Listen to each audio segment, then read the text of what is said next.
The blood-red sun cast long shadows across the dusty main street of Redemption Creek, as Sheriff Samuel Mackintosh reined in his horse outside the jailhouse. Summer 1875, 3 months since he'd buried his best friend and deputy, Tom Holloway, and the weight of that loss still hung on his shoulders like a lead blanket. Samuel dismounted with practiced ease, his spurs jingling softly against the weathered wooden boardwalk. At 32, he carried himself with the quiet confidence of a man who'd seen his share of troubles and lived to tell the tale. His tan Stetson was pulled low over steel-blue eyes that had witnessed too much heartache for one lifetime. It had been a long day of tracking rustlers who'd hit the Henderson place, only to lose their trail at the river. Now, as evening approached, Samuel's thoughts turned to a hot meal and perhaps a glass of whiskey to ease his troubled mind. That's when he spotted her lone figure standing by the white picket fence surrounding the small church at the edge of town. Even from a distance, Samuel recognized Julia Calloway. The evening breeze caught her auburn hair, which glowed like copper in the dying light. Her shoulders were slumped, her posture speaking of a grief so profound it seemed to emanate from her very being. Julia had arrived in Redemption Creek nearly a year ago with her husband, Michael, a promising young doctor who'd quickly become indispensable to the townsfolk. Something about her solitary vigil by the church fence tugged at Samuel's conscience. Without conscious thought, he found himself heading in her direction, boots kicking up small clouds of dust with each determined stride. "Miss Julia," Samuel called softly as he approached, not wanting to startle her. She turned slowly, her green eyes rimmed with red, her cheeks streaked with tears. "Sheriff," she acknowledged with a small nod. Samuel stopped a respectful distance away, removing his hat and holding it against his chest. "I was worried when I saw you standing here alone. Is everything all right?" A hollow smile ghosted across her lips as she gazed back toward the small cemetery behind the church. "He's gone," she whispered, her voice barely audible. Samuel nodded once, understanding immediately washing over him. The doctor had been fighting a wasting illness for months, growing weaker by the day despite his brave attempts to hide his suffering. The town had been bracing for the inevitable, but that didn't make the loss any easier to bear. "I'm mighty sorry to hear that, Miss Julia. Dr. Calloway was a good man." "The best," she replied, her fingers tightening around the weathered fence post. "He passed this morning. I've been arranging things with Reverend Williams." Samuel shifted uncomfortably, uncertain what comfort he could offer a widow fresh in her grief. At 26, Julia was now alone in a frontier town hundreds of miles from her family back east. "Is there someone staying with you?" he asked. "Someone I can fetch to help you home," she shook her head. "No, I wanted to be alone for a while, to make my peace with it." The setting sun bathed them both in golden light as a loaded silence stretched between them. Samuel had always admired Julia from afar, her quiet strength, her unfailing kindness, the way she'd supported her husband through his illness while helping tend to the town's sick alongside him. Now, seeing her broken with grief, he felt a powerful urge to protect her. "Let me walk you home, Miss Julia," Samuel said gently. "It'll be dark soon, and you shouldn't be out alone at this hour." For a moment he thought she might refuse, but then she nodded, releasing her grip on the fence post. "Thank you, Sheriff, that's very kind." As they walked side by side down the quiet street, Samuel maintained a respectful distance. The townsfolk they passed tipped their hats in solemn acknowledgement of Julia's loss. News traveled fast in a small town like Redemption Creek. "The funeral will be tomorrow afternoon," Julia said suddenly, breaking the silence between them. "Michael wanted it to be simple, no fuss." "The whole town will want to pay their respects," Samuel replied. "He saved many lives during his time here." "Yes," she whispered, "he did." They reached the small clapboard house at the edge of town where Julia and Michael had made their home. A lamp burned in the front window, casting a warm glow into the gathering darkness. "Would you like me to check inside before you go in?" Samuel offered. Julia shook her head. "That won't be necessary. Mrs. Peterson from next door has been keeping things in order. She'll have left by now, but I'm sure everything is fine." She paused at the bottom step, turning to face him. "Thank you for walking me home, Sheriff." "Samuel," he said impulsively. "Please call me Samuel." A flicker of something surprise perhaps crossed her face before she nodded. "Samuel, then, thank you. If you need anything, Miss Julia, anything at all, you just send word. I'll come running." "I appreciate that." She climbed the steps slowly, as if each one required tremendous effort. At the door, she turned back. "Good night, Samuel." "Good night, Miss Julia." Samuel remained standing at the bottom of the steps until she disappeared inside, the door closing softly behind her. Only then did he turn and make his way back toward town, his thoughts heavy with concern for the young widow. The next day, the entire town of Redemption Creek gathered at the small church to bid farewell to Dr. Michael Calloway. Samuel stood at the back, watching as Julia sat stoically in the front pew, her back straight, her head held high despite the grief that threatened to consume her. She wore a simple black dress, her auburn hair tucked neatly beneath a black bonnet. Throughout the service, Samuel found his gaze returning to her slender form, a protective instinct rising within him.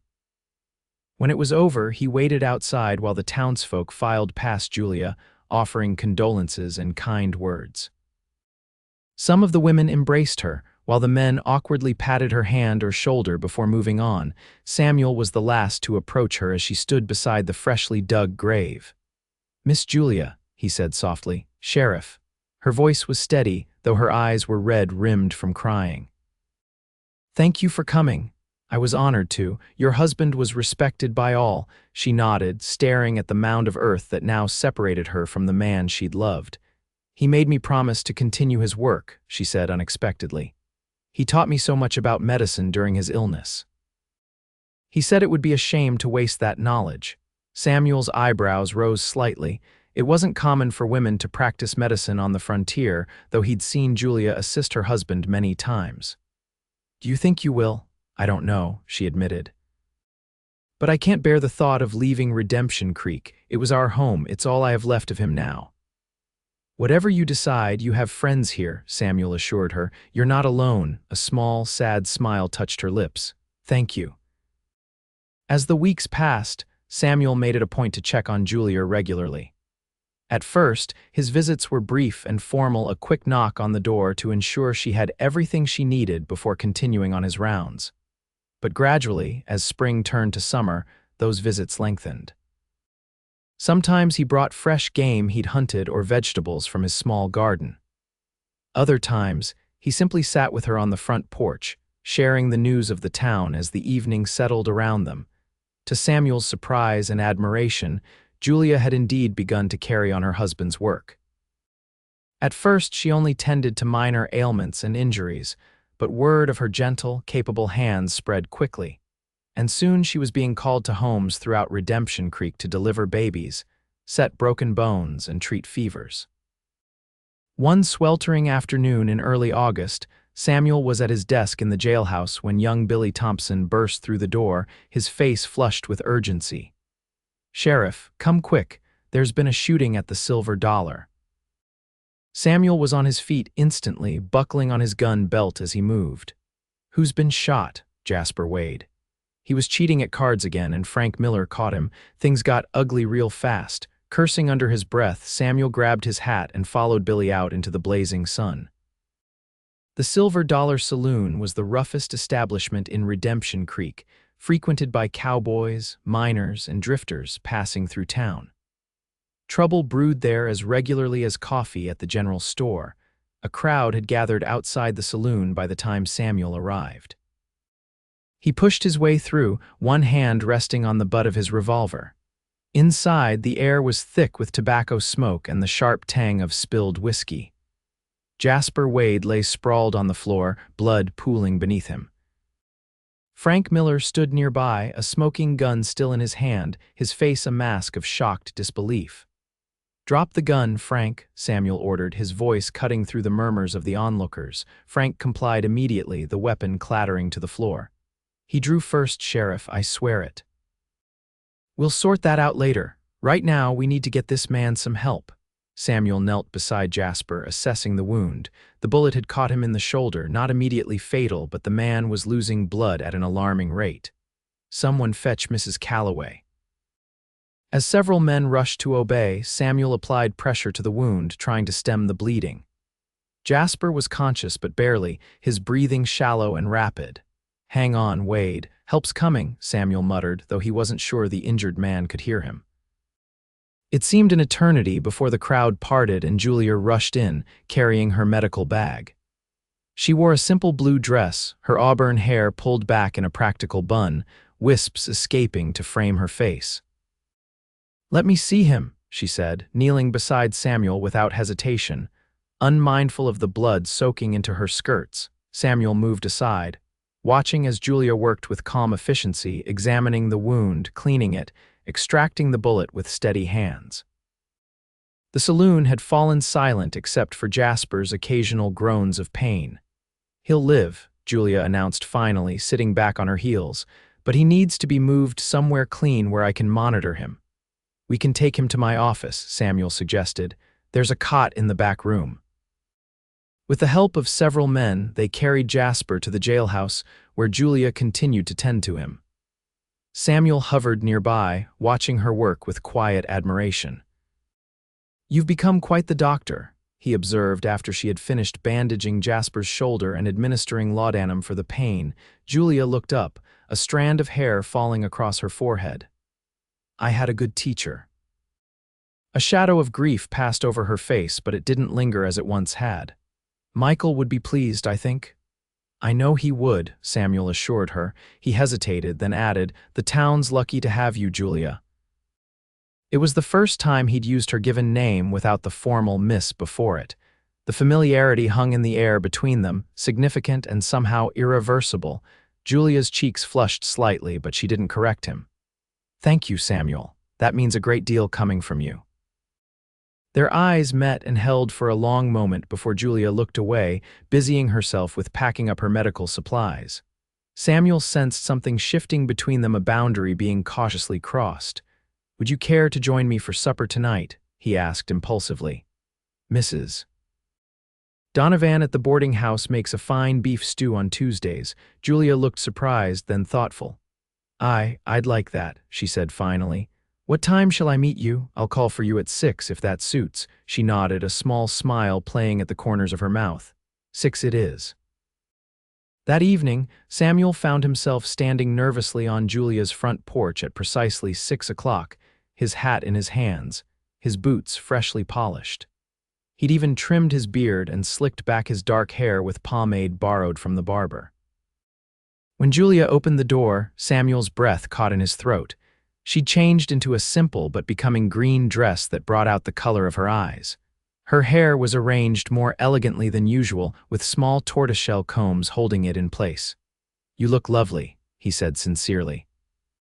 "Thank you," she glanced down self-consciously. "I haven't had occasion to wear this dress in quite some time."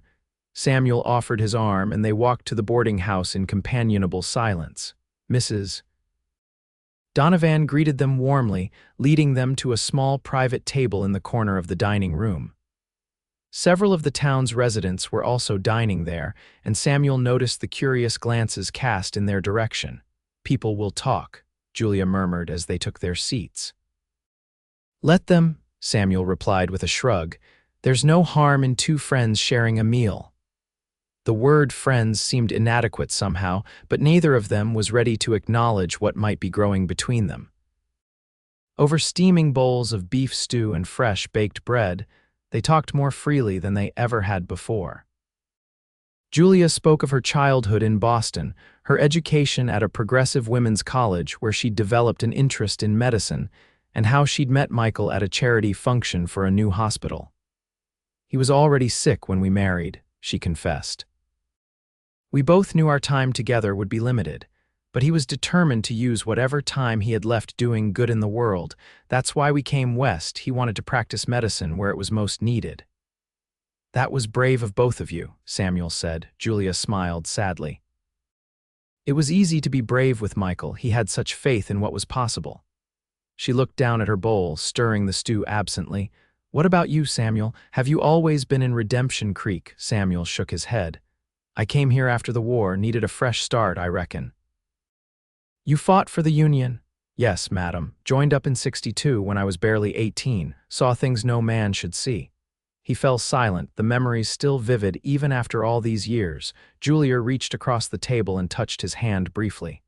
I'm sorry, that must have been terrible. Her touch, light as it was, sent warmth coursing through him.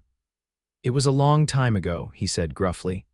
Afterward, I drifted west, worked as a ranch hand for a spell, then as a deputy in a town over in Nevada. When the previous sheriff here retired 6 years ago, the town council offered me the job. And do you like being sheriff of our little town? Julia asked. Samuel considered the question. Most days. It's quiet enough except for the occasional trouble at the Silver Dollar. Good folks here by and large. Yes, there are. Julia's eyes were warm as she looked at him, and Samuel felt something stir in his chest, a feeling he hadn't experienced in a very long time. After dinner, Samuel walked Julia home. The night was clear, stars scattered like diamonds across the dark canvas of the sky. They paused at her front gate. I enjoyed this evening, Julia said softly. Thank you. The pleasure was mine, Samuel replied. He hesitated, suddenly unsure of himself. Perhaps we could do it again sometime. Julia looked up at him, her expression unreadable in the moonlight. I'd like that, Samuel nodded, relief washing over him. Good night, then.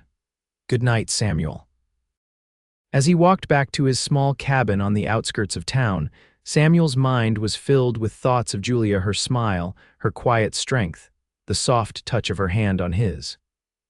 For the first time since the war, he found himself thinking of the future with something like hope. Over the next few months, Samuel and Julia fell into a comfortable routine. He would escort her to church on Sundays, and afterward they would often share dinner at the boarding house or a picnic by the creek if the weather was fine. On Thursdays, when Julia had no patience to see, she would sometimes bring a basket of food to the jailhouse, and they would eat together at Samuel's desk, talking about books they'd read or sharing stories from their pasts. The townsfolk watched this developing friendship with interest. Some thought it was too soon after Michael's death for Julia to be keeping company with another man. Others believed the sheriff and the young widow were good for each other. Mrs. Peterson, who lived next door to Julia, was firmly in the latter camp. It does my heart good to see you smiling again, dear, she told Julia one afternoon as they sat shelling peas on Mrs. Peterson's front porch. The sheriff is a fine man, Julia blushed, her hands stilling momentarily. We're just friends, Mrs. Peterson. The older woman chuckled knowingly. If you say so, my dear, but I've seen the way he looks at you when he thinks no one's watching. Julia couldn't deny the flutter in her heart at those words. She had grown fond of Samuel more than fond, if she were honest with herself. His quiet strength, his unwavering integrity, the gentle way he treated everyone around him.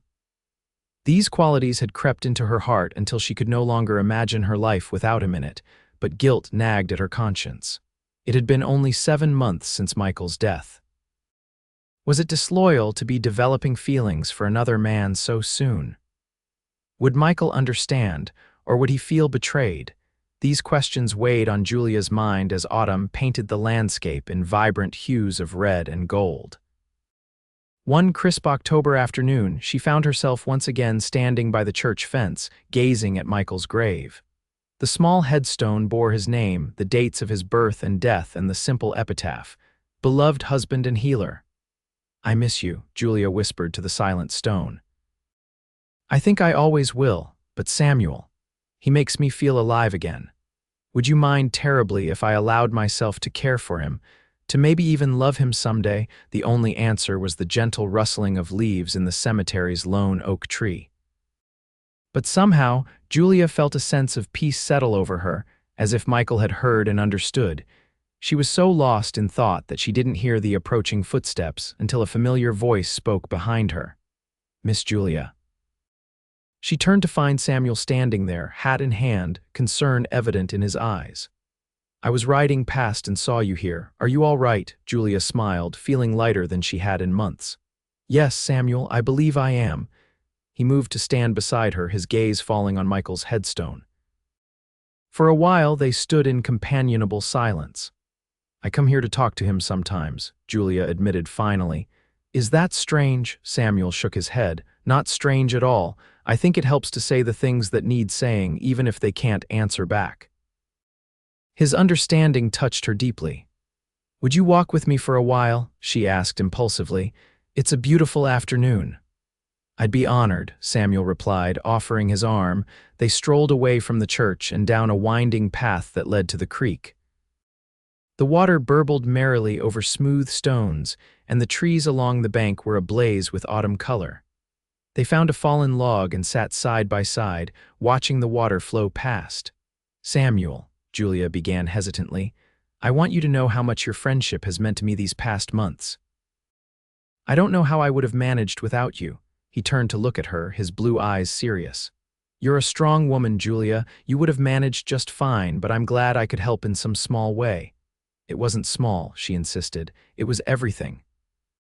Something shifted in Samuel's expression, a softening, a vulnerable hopefulness that made Julia's heart race. Slowly, giving her plenty of time to pull away if she wished, he reached out and took her hand in his. "Julia," he said, his voice rough with emotion, "I care for you.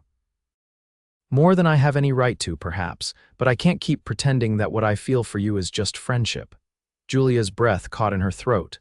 "Samuel, you don't need to say anything," he hastened to add. "I know it might be too soon. I know you might never feel the same way. But I couldn't go another day without telling you." Julia looked down at their joined hands, then back up at his face. The afternoon sunlight filtering through the trees cast dappled shadows across his strong features. In that moment, she made her decision. "It's not too soon," she said softly. "And I do feel the same way." The hope in Samuel's eyes blazed into joy. "Truly, truly," she squeezed his hand. "I've been fighting it, feeling guilty for being happy when Michael is gone, but today I realized he wouldn't want me to grieve forever. He would want me to live." Samuel lifted her hand to his lips, pressing a gentle kiss against her knuckles. "Julia Calloway, you are the bravest, kindest, most beautiful woman I have ever known. If you'll allow me, I'd like to court you properly." Julia felt tears of happiness welling in her eyes. "I'd like that very much, Samuel Mackintosh." As winter settled over Redemption Creek, Julia and Samuel's courtship became the talk of the town. He would escort her to church every Sunday, help her carry her medical bag when she was called to attend a patient, and bring her small gifts: a ribbon for her hair, a book of poetry, wildflowers gathered from the prairie in the last days before the frost. On Christmas Eve, the townspeople gathered in the church for a special service. Candles illuminated the simple wooden pews, and a small pine tree decorated with paper stars and strings of berries stood near the altar. Julia sat beside Samuel, their shoulders touching, a quiet contentment flowing between them. After the service, as people milled about exchanging holiday greetings, Samuel drew Julia aside. "Would you walk with me a while?" he asked, a nervous edge to his voice that Julia had never heard before. "Of course," she replied, curious. They strolled through the quiet town, their breath forming small clouds in the cold night air. Snow had fallen earlier that day, coating the world in pristine white. Samuel led her to the church fence, the very spot where he had found her on that fateful evening after Michael's death. "I brought you here for a reason," Samuel said, turning to face her. "This is where our story began in a way. You were standing here grieving, and all I wanted was to take away your pain." Julia's heart began to race as Samuel took both her hands in his. "I couldn't do that then," he continued, "but I hope I've brought some happiness back into your life since that day." "You have," Julia assured him, her voice thick with emotion. "More than I ever thought possible." Samuel took a deep breath, then slowly lowered himself to one knee in the snow. From his pocket, he withdrew a small velvet box. "Julia Calloway, I love you with all my heart." "Would you do me the extraordinary honor of becoming my wife?" Julia gasped as he opened the box to reveal a delicate gold ring set with a small pearl. Tears sprang to her eyes, but they were tears of joy. "Yes," she whispered, then louder, "Yes, Samuel, I will marry you." His face broke into a radiant smile as he slipped the ring onto her finger. Then he stood, gathering her in his arms, and kissed her for the first time, a gentle, reverent kiss that held the promise of all the years to come. The wedding took place on a bright spring day in May of 1876. The little church was filled to capacity with well-wishers from Redemption Creek and the surrounding ranches. Julia wore a simple but elegant ivory gown with lace at the collar and cuffs and carried a bouquet of wildflowers. Samuel, looking slightly uncomfortable but immensely proud in his best black suit, waited for her at the altar. As Reverend Williams pronounced them husband and wife, Julia felt Michael's presence like a gentle benediction. She would always love him, always honor his memory. But her heart had expanded to embrace a new love, one just as deep and true.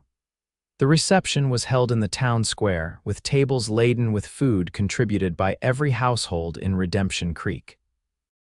There was dancing to fiddle music, laughter, and more than a few happy tears as the community celebrated the union of their sheriff and their healer. As evening fell, Samuel led his bride to the small house he had purchased and renovated as a surprise wedding gift. It sat on the edge of town, with a view of the mountains to the west and room for a garden in the back. "Welcome home, Mrs. Mackintosh," he said, sweeping her into his arms to carry her across the threshold. Julia laughed, wrapping her arms around his neck. "I like the sound of that." Inside, Samuel had furnished their home with a mix of practical pieces and special touches: a rocking chair by the fireplace, shelves for Julia's medical books, a sturdy table where they could share meals. In the corner of the main room, he had set up a small desk with her medical supplies neatly arranged. "I thought you might want to see patients here sometimes," he explained. Instead of always going to them, Julia was touched by his thoughtfulness. "It's perfect, Samuel, all of it." Later that night, as they lay together in their new bed, Samuel's arms wrapped protectively around her, Julia reflected on the journey that had brought her to this moment. The grief, the loneliness, the unexpected joy of finding love again, all of it had led her here, to this man, to this life they would build together. "What are you thinking about?" Samuel murmured, his breath warm against her hair. "About how life surprises us," she replied, nestling closer to him. "About how sometimes the end of one thing is the beginning of another. Are you happy, Julia?" There was a vulnerability in his question that made her heart swell with tenderness. She turned in his arms to face him, tracing the line of his jaw with her fingertips. "Happier than I ever thought I could be again," Samuel smiled, pressing a kiss to her forehead. "That's all I want to make you happy for the rest of our days." "You will," Julia assured him. "We will make each other happy." And as they drifted to sleep in each other's arms, Julia knew it was true. Their love, born from loss and nurtured through friendship, would sustain them through whatever challenges lay ahead. The years that followed brought both joy and trials to Samuel and Julia Mackintosh. In the spring of 1877, Julia gave birth to their first child, a daughter they named Elizabeth, after Samuel's mother. The following year brought a son, Thomas, named in honor of Samuel's fallen deputy and friend. Julia continued her medical practice, earning the respect of even the most traditional townsfolk with her skill and dedication. Samuel remained sheriff, maintaining peace in Redemption Creek as the town grew alongside the expanding railroad. In 1880, when a devastating influenza epidemic swept through the region, Julia worked tirelessly day and night, saving many lives through her quick thinking and medical knowledge. Samuel supported her efforts, caring for their children when she couldn't be home, bringing food and medicine to quarantined households, and ensuring that the town didn't descend into panic. During that difficult time, as Julia collapsed exhausted into bed after treating patients for 18 hours straight, Samuel would hold her close and whisper, "You're the strongest person I've ever known." And on the days when the badge weighed heavily on Samuel's shoulders, when he had to break up violent brawls or track dangerous outlaws through hostile territory, Julia would tend his wounds, both physical and emotional, with gentle hands and understanding words. They weathered each storm together, their love deepening with every passing season. They watched their children grow strong and kind, instilling in them values of compassion, integrity, and service to others. In 1885, on their 9th wedding anniversary, Samuel took Julia back to the church fence where he had first found her in her grief, where he had later proposed. "You ever regret it?" he asked as they stood hand in hand, looking at the peaceful cemetery where Michael Calloway rested. "Choosing to build a life with me," Julia squeezed his hand. "Not for a single moment," she replied with absolute certainty. "Michael gave me the courage to follow my heart to the frontier. You gave me the strength to open it again when I thought it was forever broken." Samuel drew her into his arms, holding her close against the cool evening air. "I thank God every day for bringing you into my life, Julia Mackintosh, and I thank him for you, my love," she whispered. "For the cowboy who found me by the church fence and understood without words what I needed most." As the sun set over Redemption Creek, painting the sky in brilliant hues of orange and pink, Samuel and Julia walked home together, their shadows stretching long behind them. Ahead, their children waited, along with the promise of all the days to come, days filled with love, purpose, and the quiet joy of a life well shared. In the years that followed, Redemption Creek continued to grow and change, as did the Mackintosh family. Elizabeth, with her mother's healing touch and her father's sense of justice, eventually studied medicine in Denver before returning to take over Julia's practice. Thomas followed in Samuel's footsteps, serving as his deputy before becoming sheriff himself when Samuel finally retired after 25 years of service. The couple welcomed 2 more children into their family: Catherine, born in 1883, who grew up to become a schoolteacher, and James, their youngest, born in 1887, who inherited his mother's love of books and eventually opened Redemption Creek's first proper bookshop. By the turn of the century, Samuel and Julia had become the heart of their community-respected elders who had shaped the town through decades of dedication and care. Samuel's hair had turned silver, and lines of wisdom framed Julia's green eyes, but their love remained as strong as ever. On quiet evenings, they would often sit together on the porch of the home they had shared for over 25 years, watching the sunset and reflecting on their journey. "We've been blessed," Samuel would say, holding Julia's hand in his weathered one. And Julia would smile, remembering that moment of connection at the church fence so many years ago, a moment of shared understanding that had become the foundation of a lifetime of love. "Yes," she would reply, leaning her head against his shoulder. "More blessed than I ever dreamed possible." And in that peaceful contentment, in the love they had built from grief and hope, they found the greatest adventure of all, a life fully lived together.